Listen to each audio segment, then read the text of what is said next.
নমস্কার, সকলকে স্বাগত জানিয়ে শুরু করছি জীবনের আলো অনুষ্ঠান। দেখুন, আগামী আর কয়েকটা দিন বাদেই কিন্তু অনুষ্ঠিত হবে শিবরাত্রি উৎসব। অর্থাৎ এটা বলা হচ্ছে যে হিন্দুদের সব থেকে একটা গুরুত্বপূর্ণ অনুষ্ঠান, এবং শিব পুরাণেও সেইভাবেই ইঙ্গিত রয়েছে। এবং এই শিবরাত্রি অনুষ্ঠানটা বা শিবরাত্রি যে উৎসবটা, কারণ এই দিনকে বলা হচ্ছে যে শিব এবং পার্বতীর বিবাহ হয়েছিল, এবং তার সঙ্গে সঙ্গে বলা হচ্ছে যে এই নির্দিষ্ট দিনে শিব তিনি তাণ্ডব নৃত্য করেছিলেন, এবং সেই তাণ্ডব নৃত্য থেকে তাকে কিন্তু শান্ত করা হয়েছিল সেই জল ঢেলে। অর্থাৎ এখানে সেই জন্য বলা হয় যে এই নির্দিষ্ট তিথিতে 4টে প্রহর ধরে সারা রাত পুজো হয়, এবং 4টে প্রহরে 4 রকমভাবে পুজো হয়, বলবো অবশ্যই, আলোচনা করব। এবং এর সঙ্গে সঙ্গে বলা হচ্ছে এই শিবরাত্রিতে বলছে অন্ধকার আর অজ্ঞানতাকে, বলছে এই শিবরাত্রি তিথিতে কী করি আমরা না, আমাদের অন্ধকার, আমাদের জীবনের অন্ধকার, মানে আপনার মধ্যে দেখবেন নেগেটিভ এনার্জি রয়েছে, আপনি সবসময় নেগেটিভ চিন্তা ভাবনা করেন, আপনি আপনার মধ্যে হাসি খুশি নেই, আপনি বিভিন্ন রকমের ডিপ্রেশনে ভোগেন আপনি। অর্থাৎ এইগুলো বলছে অন্ধকারময় জীবন আপনার, এবং তার সঙ্গে সঙ্গে অজ্ঞতা, অর্থাৎ আপনি অনেক কিছু হয়তো জানেন না, বা আপনি হয়তো সেগুলো জেনেও আপনি হয়তো ভুলে গেছেন। এই যে প্রবণতাগুলো, এই ব্রত করলে পরে সেখান থেকে আপনার রিলিফ হয়, মানে সেখান থেকে আপনি ভালো থাকতে পারেন, সেই জায়গাগুলো আপনার রিকভারি হয়। এবং এর সঙ্গে সঙ্গে বলছে যে সেই জন্য অগণিত ভক্ত, সেখানে মেয়ে হোক ছেলে হোক, বলছে অগণিত ভক্তবৃন্দ তারা কিন্তু এই নির্দিষ্ট তিথিতে শিবলিঙ্গের গঙ্গার জল, কাঁচা দুধ, বেলপাতা, ফুল দিয়ে তারা শিবের অভিষেক করে থাকেন। এবার এই যে অভিষেক করা, এখানে বলছিলাম যে 4টে প্রহরে 4 রকমভাবে পুজো হয়। অর্থাৎ দুধ দিয়ে এক প্রহরে পুজো হয়, প্রথম প্রহর। তারপরের প্রহরে হচ্ছে দই দিয়ে পুজো হয়, তারপরের প্রহরে ঘি দিয়ে অভিষেক করা হয়, তারপরের প্রহরে পুজো হয় বা অভিষেক করা হয় মধু দিয়ে। তাহলে এই দুধ, দই, ঘি, মধু দিয়ে প্রত্যেকটা পাট করে কিন্তু শিবের অভিষেকটা করা হবে এই শিবরাত্রির তিথি ধরে। এবং প্রত্যেক শিবরাত্রিতে এইভাবেই কিন্তু পুজো হয়, এবং এইভাবেই কিন্তু শিবকে অভিষেক করা হয়। এবং অবশ্যই সেখানে একটা জিনিস মাথায় রাখুন যে এই শিবরাত্রি তিথিতে যারা হয়তো পাট করে এই 4টে প্রহর ধরে হয়তো পুজো করতে পারবেন না, তাদের জন্য কিন্তু অবশ্যই রয়েছে কি বলা হচ্ছে পঞ্চামৃত দিয়ে। অর্থাৎ দুধ, দই, ঘি, মধু একসঙ্গে একটা পাত্রে নেবেন, এবং সেটা তামার পাত্র বাদ দিয়ে কোনো কাঁসার পাত্র হতে পারে, পিতলের পাত্র হতে পারে। দুধ, দই, ঘি, মধু, এবং ওর সঙ্গে অল্প পরিমাণে চিনি মিশাবেন, এবং তার সঙ্গে সঙ্গে গঙ্গার জল দিয়ে দেবেন, দিয়ে সেই শিবের ওপর অভিষেক করবেন শিবলিঙ্গের মাথায়। এবং সেখানে অবশ্যই বেলপাতা দেবেন, 3টে বেলপাতা, 3টে ফলকযুক্ত এবং নিখুঁত ফলক যেন হয়, এবং বোটার দিকটা কেটে শিবলিঙ্গের ওপর, অর্থাৎ ওই বেলপাতার ইনসাইড মানে ভিতরের দিকটাতে আপনাকে কী করতে হবে না, সাদা চন্দনের প্রলেপ দেবেন। দিয়ে আপনি যদি আপনার মনস্কামনাও লেখেন ওই পাতার ভিতরে, একটা কোনো রকমের ওই পাতার যে বোটার দিকটা যেটা কাটলেন সেটা দিয়েও যদি আপনি লিখে দেন, লিখে মনস্কামনা জানিয়ে যদি শিবলিঙ্গের ওপর দেন, তাহলে আপনার মনস্কামনা পূরণ হবে। খুব ইম্পর্টেন্ট। অর্থাৎ দুধ, দই, ঘি, মধু, চিনি দিয়ে 3টে বেলপাতা আপনি শিবলিঙ্গের ওপর দিয়ে, এবং সেক্ষেত্রে অবশ্যই কি না চন্দন মাখিয়ে দেবেন, এবং দিয়ে অভিষেক করবেন শিবের, এবং শিবের মহামৃত্যুঞ্জয় মন্ত্র উচ্চারণ করতে পারেন।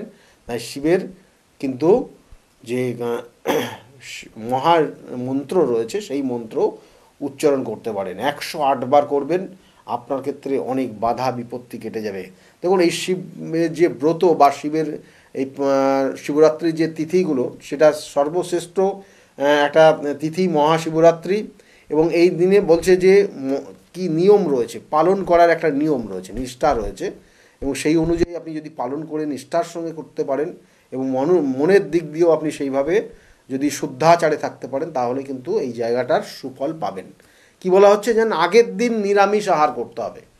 অর্থাৎ যারা কারণ এখানে আপনারা একটা জিনিস জানেন এবং বহুল প্রচলিত ওটা, যে মেয়েরা তাদের ভালো বর পাওয়ার উদ্দেশ্যে, হাজব্যান্ডকে ভালো পাওয়ার উদ্দেশ্যে, শিবের মতো পাওয়ার উদ্দেশ্যে তারা এই নির্দিষ্ট তিথিতে শিবের পুজো করে থাকেন। কারণ এই নির্দিষ্ট তিথিতে কিন্তু শিব এবং পার্বতীর তাদের বিবাহ হয়েছিল। তাই সেই জন্য কিন্তু মেয়েরা দেখবেন যে কুমারী মেয়েরা যারা রয়েছে, বিবাহ হয়নি যারা তাদের, তারা কিন্তু খুব নিষ্ঠার সঙ্গে শিবের এই পুজোটা করে থাকেন বা শিবের এই মহা ব্রত পালন করে থাকেন।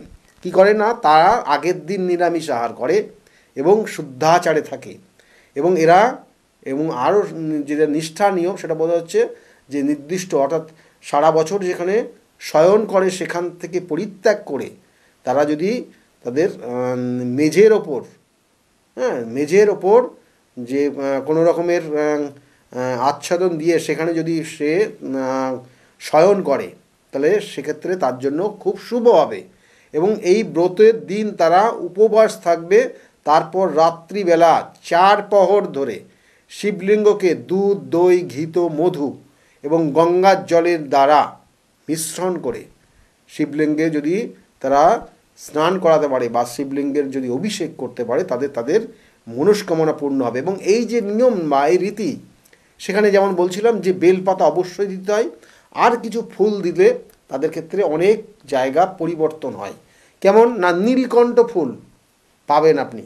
যদি নীলকণ্ঠ, যাদের দেখবেন শনির 7.5 প্রভাব চলছে, নীলকণ্ঠ ফুল নিয়ে এসে আপনি সেই শিবলিঙ্গের ওপর দেবেন অভিষেক করার পর, তাতে আপনার মানসিক প্রসন্নতা তৈরি হবে এবং অনেক ক্ষেত্রে মানসিক যে ডিপ্রেশন সেখান থেকে বেরোতে পারবেন। তারপরে কি দেবেন, ধুতরা ফুল, শিবের খুব প্রিয় ফুল, ধুতরা ফুল এবং ধুতরা ফল দুটো। এবং এছাড়া বলা হয় এই ধুতরা ফুল ধুতরা ফল ছাড়া নাকি পুজোই হয় না শিবের। তাহলে সেক্ষেত্রে খুব গুরুত্বপূর্ণ ধুতরা ফুল, ধুতরা ফল, আকন্দ ফুলের মালা, এবং যেটা বললাম নীলকণ্ঠ বা অপরাজিতা ফুল, সেটাও অবশ্যই ওই নির্দিষ্ট দিনে দেবেন। অনেকে নীলকণ্ঠ ফুল বা অপরাজিতা ফুলের মালা করে শিবলিঙ্গের ওপর কিন্তু দিয়ে থাকে, এবং সেক্ষেত্রে কিন্তু তাদের মানসিক কিন্তু অনেক সমস্যা দূর হয়। এবং এর সঙ্গে বলছে সেই দিন রাত্রে, অর্থাৎ এই যে পুজো করা হবে এবং এইটা 4টে প্রহর ধরে, অর্থাৎ প্রথম প্রহরে পুজো হলো দুধ দিয়ে এবং তার সঙ্গে সঙ্গে গঙ্গার জল দিয়ে, বেলপাতা দিয়ে সেখানে পুজো হলো। পুজো হওয়ার পর সেই জায়গাটা পরিষ্কার পরিচ্ছন্ন করা হবে। প্রথম প্রহর ওইভাবেই পুজো হবে, প্রথম প্রহরের মধ্যেই পুজো হবে, হওয়ার পর পরিষ্কার পরিচ্ছন্ন হয়ে যাবে। তারপরে আবার দ্বিতীয় প্রহর যখন শুরু হবে, সেই দ্বিতীয় প্রহরও কিন্তু সেখানে পরিষ্কার পরিচ্ছন্ন করে সেখানে কিন্তু আবার নতুন করে পুজো হবে। এবং সেখানে দই দিয়ে অর্থাৎ প্রথমে দুধ দিয়ে তারপরে দই দিয়ে পুজো হবে, এবং সেখানে গঙ্গার জল দিয়ে আবার পরিষ্কার পরিচ্ছন্ন করে সেখানে, অর্থাৎ এই যে পুজো, প্রত্যেকটা পুজো হবে, প্রত্যেকটার ভোগ বিতরণ, ভোগ দেওয়া হবে একদম নতুন, মানে যেমন করে পুজো হয় একটা নির্দিষ্টভাবে, তাহলে সেইভাবে পুজো করে এইভাবে পরপর স্টেপ বাই স্টেপ, অর্থাৎ প্রথমে দুধ, তারপরে দই, তারপরে গঙ্গার জল, তারপর দই, পরে ঘি, তারপর সেখানে গঙ্গার জল, তারপরে মধু, তারপরে গঙ্গার জল দিয়ে পরিষ্কার পরিচ্ছন্ন করা, এই যে নিয়মটা রয়েছে। এবং এই নিয়ম করতে করতেই সারা রাত, বলা হচ্ছে সমস্ত সর্বরাত্র প্রহর, অর্থাৎ 4টে প্রহরই কিন্তু তারা জাগ্রত থাকবে। অর্থাৎ এখানে আপনি যদি এই নির্দিষ্ট দিনটা যদি আপনি জাগরণ করেন, যদি না ঘুমান, তাহলে আপনি আরও কিছু মহত্ব জিনিস, আরও কিছু গুরুত্বপূর্ণ জিনিস, আরও কিছু শিব পার্বতীর আশীর্বাদ আপনি প্রাপ্ত হবেন, সেটা বলা হচ্ছে। সেই জন্য চেষ্টা করবেন এই নির্দিষ্ট দিনটা এবং নির্দিষ্ট রাতটা, শিবরাত্রি বলা হয়, সেই জন্য শিবরাত্রি বলা হয়, এই শিবরাত্রিটা জাগরণ করবেন, নিজে সেই দিনকে ভালো থাকবেন। এবং এর সঙ্গে সঙ্গে বলা হচ্ছে এই নির্দিষ্ট তিথিতে 12টা যে শিবলিঙ্গ জ্যোতির্লিঙ্গ রয়েছে, 12টা জ্যোতির্লিঙ্গ রয়েছে, এই 12টা জ্যোতির্লিঙ্গই কিন্তু নির্দিষ্ট তিথি মেনে এই দিন পুজো করা হবে। এবং বিশেষ করে বলা হচ্ছে যে এই দিন বিভিন্ন তান্ত্রিকরা এই নির্দিষ্ট দিনের সিদ্ধি লাভ করে, কারণ শিবই হচ্ছে সর্বদা কিন্তু তন্ত্রের মূল চাবিকাঠি। একটা জিনিস জেনে রাখুন, শিবই সব, শিবের থেকেই কিন্তু সমস্ত তন্ত্র মন্ত্রর উৎপত্তি। তাই তন্ত্রের চাবিকাঠি হচ্ছে শিবের কাছেই। তাই শিবের এই নির্দিষ্ট তিথিতে শিবের পুজো পাঠ হোম যজ্ঞের মাধ্যমে সেখানে কিন্তু অনেক সাধু সন্ন্যাস তান্ত্রিক যারা রয়েছেন বা আমাদের যে বিভিন্ন যে পূজা পদ্ধতিগুলো রয়েছে তার মাধ্যমে কিন্তু এই নির্দিষ্ট দিনটা কিন্তু ভীষণ ভীষণ গুরুত্বপূর্ণ। এবং এর সঙ্গে সঙ্গে বলবো যে এই নির্দিষ্ট তিথিতে জানবেন যে যেহেতু শিব পার্বতীর বিবাহ হয়েছিল, মানে এখানে বলা হচ্ছে শক্তির সঙ্গে শিবের অর্থাৎ শিব এবং শক্তির মিলন হয়েছিল। অর্থাৎ এখানে বলা হচ্ছে নারী এবং পুরুষ অর্থাৎ প্রকৃতি এবং পুরুষ তাদের মিলন হয়েছিল এবং এখানে সৃষ্টি হয়েছিল। তাই সেই জন্য এই নির্দিষ্ট তিথিটার এতটাই গুরুত্বপূর্ণ তিথি। কারণ এই তিথি আরও অন্যান্য ব্যাখ্যা রয়েছে শিবের, অর্থাৎ যে শিবের যে নির্দিষ্ট কাহিনীগুলো রয়েছে, শিব পুরাণে যে তথ্যগুলো আমরা পাই সেখানে আরও বিভিন্ন কাহিনী রয়েছে, সেগুলো নিয়েও একটু আলোচনা করব। কারণ যেহেতু একটা বিষয় রয়েছে এখানে যে বিবাহর ব্যাপারটা, কারণ যাদের বিবাহ হচ্ছে না, বিবাহের ক্ষেত্রে সমস্যা রয়েছে, যাদের বিবাহিত জীবনের সমস্যা রয়েছে, কারণ যেটা বললাম এখানে একটা সৃষ্টির জায়গা রয়েছে, শিব এখানে তাদের কিন্তু তার কিন্তু বিশেষভাবে সে কিন্তু তাণ্ডব নৃত্য করেছিলেন এই দিনকে। এবং সেই শিবের তাণ্ডব নৃত্য বলতে সেই সংসারকে কিন্তু মানে সে ভীষণভাবে একটা খুব খারাপ পরিস্থিতির মধ্যে নিয়ে গেছিলো, অর্থাৎ শিব সংসার যেটাকে বলা হয়। তাই সেখানে কিন্তু সেই শিবকে শান্ত করা হয়েছিল জল ঢেলে। তাই এর সঙ্গে সঙ্গে এই ব্রত কাহিনীর সঙ্গে আরও অন্যান্য বিভিন্ন কাহিনী যুক্ত রয়েছে, সেটা শিব পুরাণ থেকেই বোঝা যায়। সেই জন্য বলা হয় যে এই শিব তিথিতে শিব এবং পার্বতীর বিবাহ হয়েছিল, এই তিথিতে শিব এবং শক্তির মিলন হয়েছিল, এই তিথিতে কিন্তু পুরুষ এবং প্রকৃতির মিলন হয়েছিল এবং সেখানে সৃষ্টি হয়েছিল।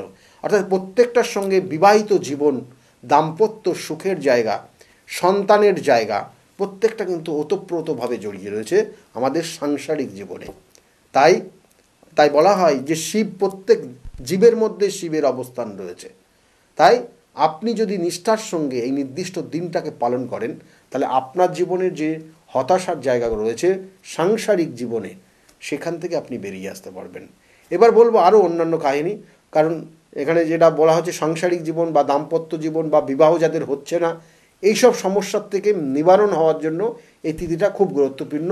এবং মহাশিবরাত্রি তিথিতে একটা ঘটনা ঘটেছিল যেটা শিব পুরাণে উল্লেখ রয়েছে। বলছে প্রাচীনকালে বারাণসী, যেটা আপনারা এখন বেনারস জানেন, যেটা বিশ্বনাথ বাবার মন্দির চেনেন যেখানে, সেখানে কি হয়েছিল না প্রাচীনকালে বারাণসী তথা কাশীধামে এক নিষ্ঠুর ব্যাদ বাস করতেন।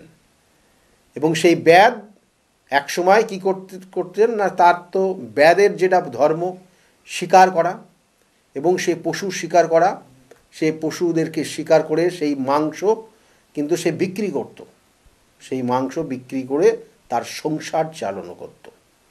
এবং একদা সে একসময় সে ওই নির্দিষ্ট তিথিতেই, যেদিনকে শিবরাত্রির তিথি, সেদিনকে বেরিয়েছে সে শিকারের উদ্দেশ্যে, শিকার করতে বেরিয়েছে, জঙ্গলে জঙ্গলে ঘুরে বেড়াচ্ছে, কিন্তু সে সেই দিনকে কিছু খাবারও খায়নি। সে চারিদিকে ঘুরে কিন্তু কোনো রকমের কোনো শিকার পায়নি ওই দিন। দিয়ে নির্দিষ্টভাবে ক্লান্ত হয়ে যায়, নির্দিষ্ট সময় পার হয়ে গেলেও সে ক্লান্ত হয়ে গিয়ে আর সে বাড়ি ফিরে আসতে পারেনি ওই দিন। কিন্তু এই মতো অবস্থায় সে ওই একটা বেল গাছের ওপর আশ্রয় নেয়। সে কিন্তু জানতো না সেটা বেল গাছ, কারণ সেখানে তো বাঘ এবং বিভিন্ন ধরনের জন্তু জানোয়ার এর অবস্থান রয়েছে। তারপর রাত হয়ে গেছে এবং নিজেকে আত্মরক্ষার জন্য সে গাছের ওপর আশ্রয় নেয় এবং সেই গাছটা ছিল বেল গাছ। এবং যখন সে নিজেকে অনেক কিছু, আমরা বলি না বারবার যে আমরা যদি নিজেরা নিজেদের সমালোচনা করি তাহলে আপনি অনেক কিছু জানতে পারবেন, শিখতে পারবেন। আপনি আপনার নিজেকে নিয়ে যদি আপনি সমালোচনা করেন তাহলে আপনি জীবনে প্রতিষ্ঠা লাভ করবেন।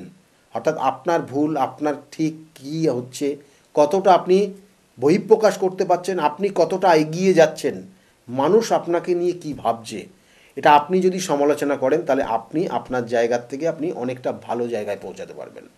তাই সেই দিন কিন্তু নির্দিষ্ট দিনে কিন্তু ব্যাদ, ওই যে ব্যাদ, সে কিন্তু সে বারংবার সে মানে মনে মনে ভাবছিল যে আজকে সারাদিন কিছু পেলাম না, আমি তো এই কাজটাই করি, হ্যাঁ, এই কাজ করে আমার সংসার চলে, এই কাজ করে আমি আমার জীবিকা নির্বাহ করি, কিন্তু আজকে কিছু পেলাম না, এবং খুব কষ্টও পাচ্ছিল। এবং সেই কষ্টের মধ্যে সে সেই দিনকে কী করছিল না, সেই কষ্টের সঙ্গে সঙ্গে সে কিন্তু সে তার কষ্ট এবং বাড়িতে যেতে পারল না, সে কাঁদছিল। এবং সেই চোখের জল, আর তার সঙ্গে সঙ্গে যে বেল গাছের ওপর, সে যে গাছটার ওপর বসেছিল আশ্রয় নিয়েছিল, সেটা একটা বেল গাছ। সেই বেল গাছের পাতা ছিঁড়ছিল, একটা একটা করে ছিঁড়ছিল আর নিচেই ফেলছিল, এবং সেই সঙ্গে সঙ্গে চোখের জলও কিন্তু সেই সঙ্গে সঙ্গে পড়ে যায়।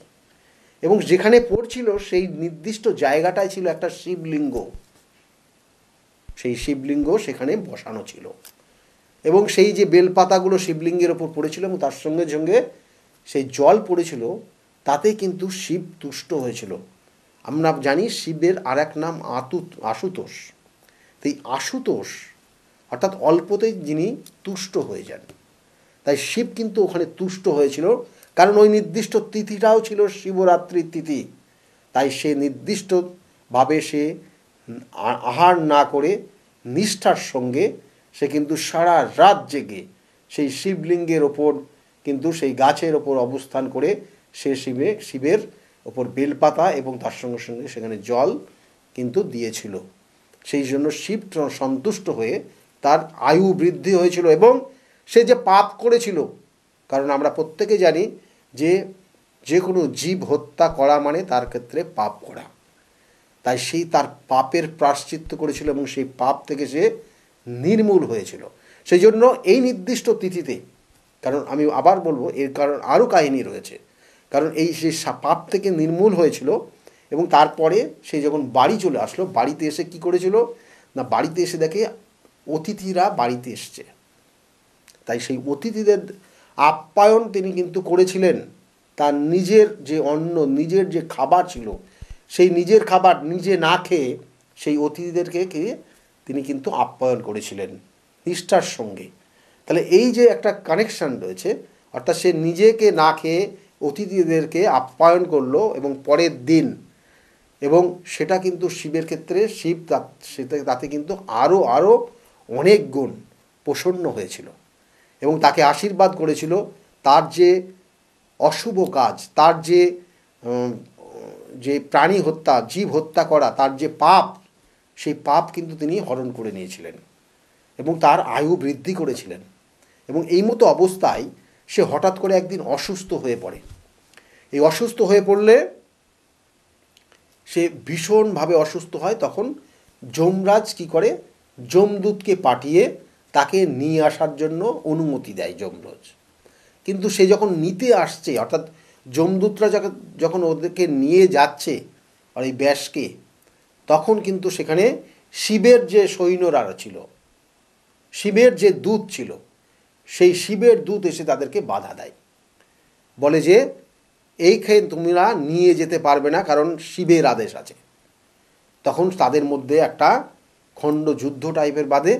যমদূত যখন সেখানে হেরে যায় এবং সেখানে তারা পালিয়ে যায়, এবং সেখানে শিবের যারা দূত তারা আবার তাকে একটা নির্দিষ্ট জায়গায় নিয়ে এসে তার শিব তাকে কি না জীবন দান করে এবং সে আবার বেঁচে ওঠে এবং বেঁচে যায়। এবং সে তখন স্বীকার করে, বা তাকে বলা হয় যে তুমি শিব চতুর্দশীর ব্রত পালন করেছিলে এবং সেটা ছিল শিবরাত্রির তিথি, এবং তার পরের দিন তুমি যে তোমার নিজের যে অন্ন, তুমি যে আহার তুমি গ্রহণ করনি, সেই তোমার নিজের অন্নকেও বা আহারকেও তুমি তোমার পরিবারের যারা এসছিল তোমার বাড়িতে তাদেরকে পরিবেশন করেছো।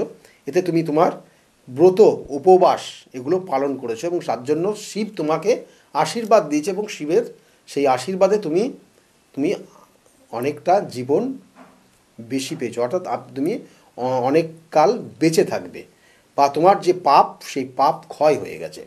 তাহলে এখান থেকে সেই পাপ থেকে তুমি মুক্তি পেয়েছো এবং মর্তলোকে, অর্থাৎ শিব চতুর্দশী পুজো বা পালন যিনি করেন, সেই জন্য বলা হচ্ছে তার পাপ বিনাশ হয়। এবং তার সঙ্গে সঙ্গে তার জীবনে দেখা গেলো যে অনেক মানুষ আছে, তারা পূর্বজন্মের কিছু হয়তো কর্মফল তার জন্য তারা ভোগ করছে।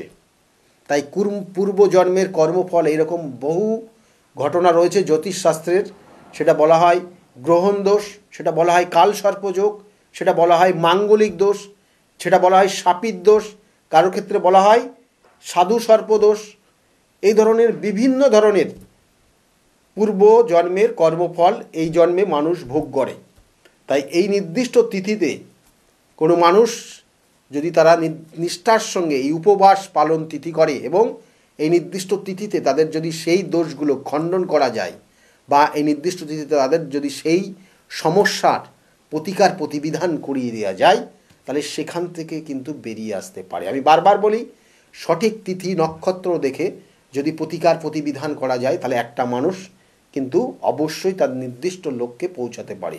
তাই এই যে কাহিনীগুলো, এই যে ঘটনাগুলো বললাম, এই ঘটনার সঙ্গে অনেক কিছু কিন্তু যুক্ত রয়েছে।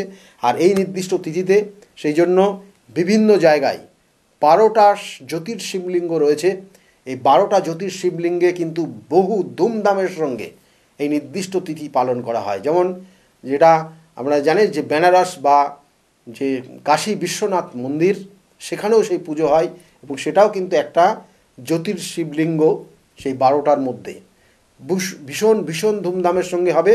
এবং এছাড়াও কিন্তু 12টা শিবলিঙ্গ এবং ভারতবর্ষের যে 12টা শিবলিঙ্গ রয়েছে সেটা কি কি না, সোমনাথ মন্দির এবং মহাকালেশ্বর মন্দির, ওঙ্কারেশ্বর মন্দির, কেদারনাথ, ভীমশঙ্কর, বিশ্বেশ্বর, ত্র্যম্বকেশ্বর, বৈদ্যনাথ, নাগেশ্বর, রামেশ্বর, ঘুমেশ্বর এবং এছাড়াও যেগুলো রয়েছে এই 12টা শিবলিঙ্গ।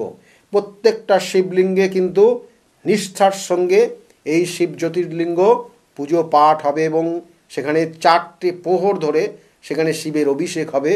বহু অগণিত ভক্তরা সেখানে উপস্থিত থাকবে এবং তাদের যে পাপ, তাদের যে সমস্যা, সেখান থেকে তারা নিবারণ হবে। কিন্তু শুধুমাত্র যে আপনারা এখানে গিয়েই হবে তা না, আপনি আপনার নিকটবর্তী আপনি নিজের গৃহেও করতে পারেন এই শিবের চতুর্দশী পালন, শিব চতুর্দশী পালন। এবং আপনি ওই নির্দিষ্ট তিথিতে যদি রাত্রে জাগরণ করে নিষ্ঠার সঙ্গে 4টে প্রহর ধরে আপনি যদি পুজো পাঠ করেন এবং আপনার যে সমস্যার সেই সমস্যার সমাধান করেন, তাহলে সেখান থেকে আপনি আপনার সমস্যার থেকে আপনি বেরিয়ে আসতে পারবেন। সেই জন্য বারবার বলি যে এই তিথি নক্ষত্র খুব গুরুত্বপূর্ণ এবং এই যে তিথিটা রয়েছে সেই তিথিটা আপনি আপনার সমস্যার থেকে বেরিয়ে আসার জন্য কাজে লাগান। আর আমার চেম্বারগুলো একটু বলে দিই আপনাদেরকে। প্রত্যেক রবিবার দিন কাঁচরাপাড়া চেম্বার রয়েছে, প্রত্যেক সোমবার ব্যারাকপুরে চেম্বার রয়েছে 12টার থেকে 4টে পর্যন্ত। আর কাঁচরাপাড়াতে পাবেন কিন্তু আপনারা দুপুর 2টোর থেকে 6টা পর্যন্ত রবিবার দিন। সোমবার ব্যারাকপুর 12টার থেকে 4টে, 5টার থেকে 8টা পর্যন্ত সোমবারেই কিন্তু শ্রীরামপুর পাবেন। মঙ্গলবার আপনারা পাবেন কালীঘাট লেক মার্কেটের ঠিক পিছনে সৌভাগ্য চক্র সন্ধ্যাবেলা পাবেন। বুধবার করে কিন্তু হাওড়া ময়দানে পাবেন এবং সেখানে 5টার থেকে 8টা পর্যন্ত নবদিশা চেম্বার। আর বৃহস্পতিবার কৃষ্ণনগরের চেম্বার রয়েছে, সেখানেও 12টার থেকে 4টে পর্যন্ত। শুক্রবার হাতিবাগানের চেম্বার রয়েছে 5টার থেকে 8টা পর্যন্ত। এছাড়াও কিন্তু বাইরের চেম্বার রয়েছে, যেমন এই মাসের 19 তারিখে কিন্তু আপনারা পাবেন কিন্তু মেচেদা, 22 তারিখে পাবেন কিন্তু আপনারা বর্ধমান। এবং এইভাবে শিডিউলগুলো তৈরি হয়েছে কোথায়, অর্থাৎ সেই জন্য বলা হয় আপনারা বহরমপুরে পাবেন, মেচেদায় পাবেন, শিলিগুড়িতে পাবেন, বেনারস পাবেন, কিন্তু কামাখ্যাতেও পাবেন। কারণ আমার যে কাজগুলো, আমি যে কাজগুলো করে থাকি, কখনো তারাপীঠে করি, কখনো কামাখ্যাতে করি, কখনো বেনারস ধামেও করে থাকি। কাজের ওপর ডিপেন্ড করে কোথায় কোন কাজটা করলে আপনি সুফলটা তাড়াতাড়ি পাবেন। এছাড়া প্রত্যেক অমাবস্যার তিথি এবং এই যে আগামী যে চতুর্দশী তিথি, শিব চতুর্দশী তিথি, আমার নিজ গৃহ মন্দিরে সেখানে পুজো পাঠ হবে এবং নির্দিষ্ট পন্থার মাধ্যমে সেখানে পুজো হবে এবং পরের দিন অমাবস্যার তিথি, সেখানে হোম যজ্ঞ এবং অন্যান্য ক্রিয়াগুলো চলবে। অর্থাৎ এই যে তিথিটা, সেই তিথি যোগটাকে কাজে লাগান। আর তার সঙ্গে সঙ্গে বলবো প্রতিকার প্রতিবিধান এবং গাইডলাইন আপনার জীবনকে পরিবর্তন করতে অবশ্যই পারে। কারণ যদি আপনি সঠিক গাইডলাইন পান, তাহলে আপনি আপনার নির্দিষ্ট লক্ষ্য কিন্তু অবশ্যই পৌঁছাতে পারবেন। বিগত দিনে যে মানুষগুলো আমার কাছে প্রতিকার প্রতিবিধান নিয়েছিল, তারা আজকে কতটা ভালো আছে তাদের মুখ থেকে শুনতে থাকুন। আর বলবো যে আগামী দিনগুলো প্রত্যেকের খুব ভালো হোক, এই শুভকামনা জানিয়ে আজকের মতো এই পর্যন্তই শেষ করছি। নমস্কার। ডক্টর গৌতম শাস্ত্রী আর 5 জন অ্যাস্ট্রোলজারের থেকে কেন তিনি আলাদা?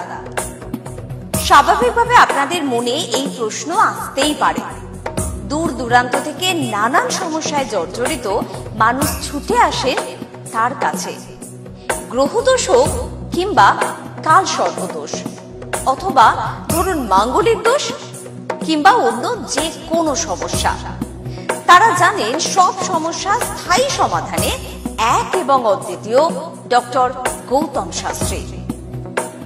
চলুন আজ আপনাদের সাথে পরিচয় করিয়ে দিই এমন কিছু মানুষের এবং শুনে নিই তাদের কথা। আমার বাবা 2021 সালে প্রথমবার স্যারের কাছে আসেন, আর বাবার ব্যাপারে যে প্রেডিকশনগুলো করা হয়, প্রত্যেকটা প্রেডিকশন প্রচণ্ড অ্যাকিউরেট ছিল। তারপরে তো বাবার বিভিন্ন কাজে স্যার হেল্প করেছেন, যেগুলোতে রেমেডি দিয়ে প্রত্যেকটা কাজই তারপর খুব আমরা ফলও পেয়েছিলাম। তারপর মা আমায় নিয়ে আসে। আমার ব্যাপারেও স্যার যে প্রত্যেকটা প্রেডিকশন করে প্রত্যেকটাই এতটাই অ্যাকিউরেট ছিল, অনেকটা অবাক করার মতোই অ্যাকিউরেট ছিল। আর মনে হয়েছিল আরও আগে আসলেই ভালো হতো, আরও অনেক কিছু বেটার হতে পারতো। কিন্তু তারপরে যখন রেমেডি নেওয়ার পরে আর প্রচণ্ড অনেক রকম ফল পেয়েছি আমি, আমার মা, আমার বাড়িরও সবাই এসেছে, সবাই অনেক ভালো ফল পেয়েছি। আর স্যার শুধুমাত্র ফলের দিক থেকেই না, এখানে এসে পুজো দিয়ে স্যারের ব্যবহারও খুব ভালো। আর প্রত্যেকটা জিনিসের ক্ষেত্রে তিনি খুব অ্যাটেন্টিভ, খুব ভালোভাবে শোনেন, প্রত্যেকটা জিনিসের সেভাবেই সলিউশন দেয়। তো আমি এসে তো খুব ভালো ফল পেয়েছি। আপনারা যদি দেখে থাকেন, আসবেন, অবশ্যই ফল পাবেন। স্যারের কাছে আমি 2019 সাল থেকে আসছি। তো আমি স্যারের কাছে এসে স্যারের যা প্রেডিকশন ছিল সবগুলোই মিলে গেছে এবং হুবহু আমার কিছু না বলার আগেই উনি সব কিছু বলে দিয়েছিলেন। তাই জন্য আমি ফল পেয়েছি বলে আমি ওনার কাছে এত দূর কাঁচরাপাড়াতে এসেছি। দাদার কাছে এসে আমি আমার নিজের সংসারের যা দায়িত্ব ছিল, অসুবিধা ছিল, সেই সবগুলোও আমি পেয়েছি। কি কাজকর্ম ছিল না, সেই সব কাজকর্মগুলোও আমি নিজের এতে পেয়েছি, সব কিছু পেয়েছি। যেখান থেকে যা আমি ঋণ করেছিলাম সেগুলোও আমি আজ শোধ করতে পেরেছি। নিজেকে অনেক সংসার থেকে আমি মুক্ত হতে পেরেছি সব কিছু করে। আমি কস্তুরী সরকার, আমি কাঁচরাপাড়া থেকে আসছি। আমাকে মা ক্লাস 12-এ ডক্টর গৌতম শাস্ত্রীর কাছে নিয়ে আসে। তো সেখানে আসার পর আমাকে ডক্টর গৌতম শাস্ত্রী কিছু রেমেডি দেন, তো আমার খুব সাহায্য হয় তাতে। তারপর আমার পড়াশোনা কমপ্লিট করার পর কাকু বলেন যে আমাকে গ্র্যাজুয়েশন আর ITI করার জন্য। তো সেখানে করে আমি ভালো ফল পেয়েছি। তারপর আমার চাকরি লাইনে আসা, তো ডক্টর গৌতম শাস্ত্রী বলেন যে আমি এই মাসের মধ্যে একটা ভালো চাকরি পাবো। তো সেটা 1 মাসের আগেই আমি পেয়ে গেছি। তো আজকে সেটাই জানাতে এসেছি কাকুকে যে আমি চাকরি পেয়েছি। তো আপনারাও যদি আসতে চান, ভালো ফল পেতে চান, কাকুর সাহায্য পেতে চান, তো আপনারাও আসুন। আশা করি আপনারাও ভালো ফল পাবেন এবং সাহায্য পাবেন। নমস্কার। আমি প্রসেনজিৎ দাস, আমার বাড়ি কাঁচরাপাড়া। আমি ডক্টর গৌতম শাস্ত্রীর দেখেছিলাম টিভিতে, ওখান থেকে দাদার ফোন নাম্বার নিয়ে দাদা বাড়িতে আমি আসি। এসে দাদাকে আমার সমস্যা সমাধান বলি। আমার একটা সমস্যা, প্রচুর বড় সমস্যা ছিল, সেটা হচ্ছে আমাদের বাড়ি ঘরের সমস্যা ছিল, অনেক বছর ধরে সমস্যা ছিল, সেটা দাদা ঠিক করে দিয়েছে। এখন সেটা আমি বাড়ি করতেও চলেছি। তার সাথে সাথে আমার ব্যবসা বাণিজ্য কিছুই করতাম না, এমনি একটা নর্মাল কাজ করতাম। কাজ করার পর আমি এখন ব্যবসা বাণিজ্য উন্নতি হয়েছে, প্লাস দাদা যে প্রতিকারগুলো দিয়েছে সেগুলোকে আমরা এক্সেপ্ট করেছি। দাদার সাথে খুব ভালো ব্যবহার হয়েছে। এখন আপনারাও আসুন, এসে দাদাকে সমস্যা সমাধানের কথাগুলো বলুন, দাদা অবশ্যই আপনার সমাধান করে দেবে। নমস্কার, আমি বিশ্বজিৎ ঘোষ। আমি বহরমপুরে ডক্টর গৌতম শাস্ত্রীর চেম্বারে আমি এসেছিলাম আমার সমস্যা নিয়ে, এবং ওনার পরামর্শ মতো আমি রেমেডি নিয়ে আমি উপকৃত হয়েছি। এবং তারপরে আমি আমার পরিবারের কাছে এটা আমি শেয়ার করেছি। করার পরে আমার পরিবারকেও নিয়ে এসেছি, তারাও এখানে উপকৃত হয়েছে। এবং আমার কোনো সমস্যা, আমার জীবনের পথে চলতে গেলে যদি কোনো বাধা আসে, আমি স্যারকে নির্দ্বিধায় ফোন করি এবং স্যার আমাকে কি করতে হয় বলে দেয়। আমি সত্যিই উপকৃত, এবং আমি আমার ভবিষ্যৎ জীবনে আমার যা কিছু আমি পেয়েছি সব কিছু স্যারের জন্যই পেয়েছি। আমি সত্যি আনন্দিত, এটা আমার অস্বীকার করার কোনো জায়গা নেই। আপনারা যদি কেউ বহরমপুরে চেম্বারে আসতে চান, তো আপনারা নির্দ্বিধায় যোগাযোগ মাধ্যমে আপনারা আসতে পারেন। এখানে আসলে পরে উপকৃত হবেন আপনারা এবং ওনাকে দেখাতে পারেন। নমস্কার, আমি প্রমোদ রঞ্জন সরকার বলছি। আমি 5 বছর ধরে খুব সমস্যার মধ্যে ভুগছিলাম এবং আমার ফ্যামিলিও খুব সমস্যার মধ্যে ভুগছিল। আমি হৃদয় জর্জরিত হয়ে যায়, লোন নিয়ে আমাকে চলতে হয়। এর জন্য আমি অনেক জ্যোতিষীর কাছে গেছি, তারা আমাকে অনেক আশা দিয়েছিল, কিন্তু সেখান থেকে আমি কোনো ফল পাইনি, বিফলে গেছে। হঠাৎ একদিকে টিভি চ্যানেলে গৌতম শাস্ত্রীকে দেখি, দেখার পর ওনার সঙ্গে আমি যোগাযোগ করি, গিয়ে ওনার সঙ্গে উনি যে আমাকে যা যা বললো সব মিলে গেছিল এবং উনি আমাকে কিছু রেমেডি দেন, বলেন যে এইগুলো নিলে আপনার এই সময়ের মধ্যে আপনার সমস্যা মিটে যাবে। ওনার কথা অনুযায়ী আমি ওনার কাছ থেকে রেমেডি নিই, নেওয়ার পরে যে আমাকে সময় বেঁধে দিয়েছিল সেই সময়ের আগে আমার সমস্যা সব মিটে গেছে। এখন আমি ঋণ থেকেও মুক্ত হয়ে গেছি এবং আমার যে ফ্যামিলির সমস্যা সেটাও মিটে গেছে।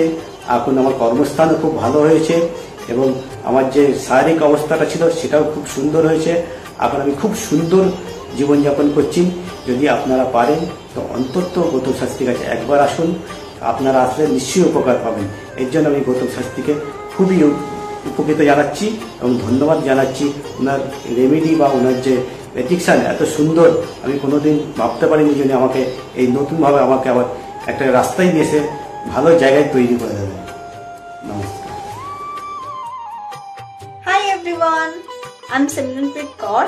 I'm an actress. 2018-এ তার আগে আমার খুব খারাপ সময় যাচ্ছিল। আমার স্টাডি লাইফ, আমার career life, really it's very bad in that situation, that time.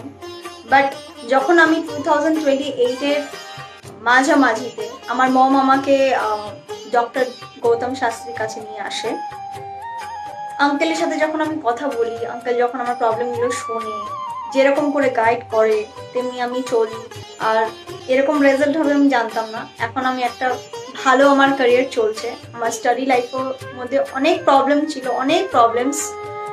আমার ফ্যামিলি লাইফেও খুব প্রবলেম ছিল, সব প্রবলেম মানে গায়েব হয়ে গেছে। তারপরে আমি তো প্রথম যখন আসি তখন আমি একদম বিলিভ করি না যে এগুলো কি হয় বা কিছু। আমি মাকে বলি দেখাবো না, এই ওই অনেক কিছু করি, কিন্তু যখন দেখানোর পর যখন আমি 1-2 মাসের মধ্যে যখন ধীরে ধীরে একটুখানি ভালো হতে পারি, আমার লাইফে যখন একটু করে ভালো হচ্ছিল, তখন আমি ফিল করলাম যে না, সত্যি ভালো হচ্ছে ওনার গাইডে। আর তার 3-4 মাসের পরে একদম আমি রেজাল্টটা দেখতে পাচ্ছিলাম, ফিল করতে পারছিলাম। আর আপনারা যদি চান যে আপনাদের লাইফের প্রবলেমগুলো সলভ হোক, 100% সলভ হবে, গ্যারেন্টি। আপনারা আসুন, আঙ্কেলকে দেখান, আর আপনাদের আর আঙ্কেল যেরকম গাইড দেবে তেমনি যদি আপনি চলবেন তাহলে একদম সঠিক হয়ে যাবে, একদম সাকসেস পাবেন আপনি। আমি হালিশহর থেকে এসেছি। ধরো আমার নাম তো মলিনা ঘোষ, কিন্তু তোমার কি হয়েছে বলো তো, আমি দাদার কাছে অনেক বছর ধরে কয়েক বছর ধরে ভালোই এসেছি। আমি অনেক বিপদে পড়েছিলাম, তো তখন আমি এক টিভি চ্যানেলে দেখে, সবাই কিন্তু প্রোগ্রাম দেখে, সব সিরিয়াল দেখে, সব কিছু দেখে, কিন্তু আমি ওই সিরিয়াল সব কিছু ছেড়ে আমার এমন বিপদ হয়েছিল, আমি শুধু টিভির কাছে বসে শুধু এই শাস্ত্রী চ্যানেলগুলো দেখে আমি মনে ভাবতাম আমি কাকে মনের মতন পাবো। পেলাম যে সবাই এত চ্যানেলে, কিন্তু আমি সবাইকে দেখেছি, আমার দাদাকেই আমার খুব পছন্দ হলো। আমি খোঁজ করতে আমি এমন বিপদ যে আমি এই বিপদে কি করে উঠবো, তখন ওই দাদার কাছে আসলাম। খোঁজ পেয়ে চিকিৎসা করতে তখন দাদার কাছে এসে আমার অনেক বড় বিপদ ছিল, আমার ছেলে স্বামী সব নিয়ে আমার বাড়ির খুব অবস্থা খারাপ ছিল। আজকে ওনার কাছে এসে আমি অনেক উপকার পেয়েছি। আমি সবার কাছে বলছি, আমি এত লোক দেখছি, আমি বলি একটু যদি দাদার কাছে এসে সব ধৈর্য ধরে, কারোর বিফল হবে না, তার ফল ছাড়া বিফল হবে না। আমি ভাবি যে আমি অনেক লোকও পাঠিয়েছি, আমরা যদি প্রচার করতে পারি, অনেকে আছেন এই দাদার কথা বলবো না, কিন্তু না বলেন, মানুষ যদি বিপদের হাত থেকে বাঁচে সবারই তো ভালো হয়। কিন্তু দাদার কাছে আসার পরে আমার মাঝে এমনও বিপদ গেছে, এই দাদাই আমাকে এই বিপদের হাত থেকে উঠিয়েছে। এর জন্য আমি দাদার কাছে সারা জীবনের জন্য কৃতজ্ঞ থাকি। দাদাকে চাই দাদাও ভালো থাকুক, আমরাও যেন দাদার কাছে এসে দাদা আরো সুস্থভাবে যেতে পারি। নমস্কার, আমি মেলিনা থমাস। আমি গত 1 মাস আগে থেকে ডিপ্রেশনে ভুগছিলাম এবং আমার অনেক রকম সমস্যা দেখা দিচ্ছিল। আমি আমার মায়ের থ্রু থেকে জানতে পারি ডক্টর গৌতম শাস্ত্রীর কথা এবং আমি সেখানে আমার প্রবলেমগুলো নিয়ে আসি এবং তার কথা মতো আমি প্রতিকারগুলো করি এবং সেই কথা মতো আমি চলতে থাকি। এখন আমার কাছে অনেক জবের অপরচুনিটিস আসছে এবং আমার আগের যে সমস্যাগুলো ছিল সেগুলোও গেছে। আমি সিলেকশন করছি কোন জবটা করব এবং যে কোনো একটা জব আমি সিলেক্ট করব এবং আগেও আমি ডক্টর গৌতম শাস্ত্রীকে অনেক ধন্যবাদ জানাচ্ছি এই আমাকে এত কিছু করে দেওয়ার জন্য এবং আপনারা চাইলে আপনারাও আসতে পারেন নিজেদের অসুবিধা নিয়ে এবং তার কাছে এসে সমস্যাগুলো সমাধান করতে পারেন। আপনারা যদি তার কথা মতো চলেন আপনারাও আমার মতো ভালো ফল পেতে পারেন। আমার নাম অনুপ চন্দ্র, আমি স্যারের কাছে লাস্ট 3 বছর ধরে আসছি। আমি প্রথমবার আমি স্যারের যোগাযোগ পাই কোনো বন্ধুর মাধ্যমে, তারপরে আমি আবার স্যারের কাছে আসি। তারপরে আমি বিজনেস রিলেটেড স্যারের সাথে কিছু ডিসকাস করি, দিয়ে আস্তে আস্তে আমার সব প্রবলেম সলভ হয়ে যায়। এখন আমি বিজনেস একটা ভালো জায়গায় দাঁড়িয়ে আছি। আমি সবাইকে একটা অনুরোধ করবো কি আপনারা স্যারের কাছে একবার আসুন, নিজের প্রবলেমগুলো জানুন, সলিউশনগুলো জানুন। আশা করি একটু টাইম লাগবে কিন্তু সব প্রবলেমের সলিউশন পেয়ে যাবে। ধন্যবাদ। নমস্কার, আমি সুমন কুমার, আমি ভোজপুর থেকে এসেছি এখানে। আমি গৌতম বাবুর সঙ্গে মোটামুটি 2 বছর ধরে পরিচিত আছি। আর ওনার সঙ্গে পরিচয় হওয়ার পর আমার অনেকগুলো সমস্যা ছিল যে আস্তে আস্তে ঠিক হয়েছে, আর কটা সমস্যা এখন আছে সেটাও মোটামুটি ঠিকঠাক পথে যাচ্ছি আমি। আর আজকে আমি এই অনুষ্ঠানে এখানে কাঁচাপাড়ায় এখানে এসেছি। আমি এখানে এসে পুজোতে সম্মিলিত হলাম, আর খুব ভালো লেগেছে। আর আশা করি আমার যেগুলো সমস্যা আছে সেগুলো মিটে যাবে। আর খুব ভালো লেগেছে এখানে এসে, আর অনেক ধন্যবাদ জানাচ্ছি। আমার নাম রাকেশ মণ্ডল, গ্রাম ডবলপোতা। এই দাদার কাছে এসেছিলাম, অনেক প্রবলেম ছিল, সেই প্রবলেম কিছুটা সলভ হচ্ছে এবং হবে। এই অমাবস্যার দিন এই যজ্ঞ হচ্ছে, অনেক দূর দূর থেকে মানুষজন আসছে, কাজ হচ্ছে বলে সবাই তো আসছে, আমিও এসছি, আবারও আসবো। শুনলেন তো, এনাদের প্রত্যেকের আশা, ভরসা এবং বিশ্বাসের একটাই নাম, ডক্টর গৌতম শাস্ত্রী, যার সম্পর্কে আমরা এত কিছু শুনলাম। চলুন এবার দেখে নিই তিনি কি বলছেন। আজকের যে ফিডব্যাক আপনারা পাচ্ছেন এগুলো কিন্তু আমার সবটাই আমার গুরুদেবের আশীর্বাদ। কারণ গুরুদেব আমাদেরকে একটাই জিনিসই বলেছিলেন যে যেভাবেই হোক মানুষকে উপকার করলে তোমার কিন্তু আগামী দিনে দেখবে তোমার মানুষ কিন্তু তোমার পাশে এসে দাঁড়াবে। এবং সেইভাবেই আমি কিন্তু যেভাবে সকলের উপকার বা আমি যতটা কাজ করছি সকলে উপকৃত হচ্ছে, এবং এর জন্য আমিও কিন্তু খুব আনন্দ পাই যখন তারা বলে যে না দাদা আমি আপনার এই কারণে এই জন্য এসেছিলাম, এই কাজটা আমি পেয়ে গেছি। সুতরাং আমিও চাই যে এইভাবে মানুষের পাশে থেকে মানুষকে সহযোগিতা করে মানুষকে আরও ভালো জায়গায় পৌঁছে দেওয়া। যাদের খুব দুঃখের মধ্যে কষ্টের মধ্যে আছে তাদেরকে কিছুটা গাইড করে তারা যদি আরও ভালো জায়গায় যেতে পারি এবং ভালো জায়গায় তাদেরকে যদি নিয়ে যেতে পারি, এটাই হচ্ছে আমার মেন উদ্দেশ্য। অর্থাৎ তারা যদি আরও ভালো জায়গায় যেতে পারে সেখান থেকে যে আনন্দ উপভোগ করতে পারবো আমি, সেটা কিন্তু চিরস্থায়ী থেকে যাবে। তাহলে আর দেরি কেন, চটপট ফোন করুন 9836410969 অথবা 8335805241 এই নাম্বারে। শুধুমাত্র একটি ফোন যা পাল্টে দিতে পারে আপনার গোটা জীবন। জ্যোতিষবিদ, বাস্তুবিদ, হস্তরেখা বিশারদ ও spiritual guide doctor Gautam Shastri, এক এবং অদ্বিতীয়।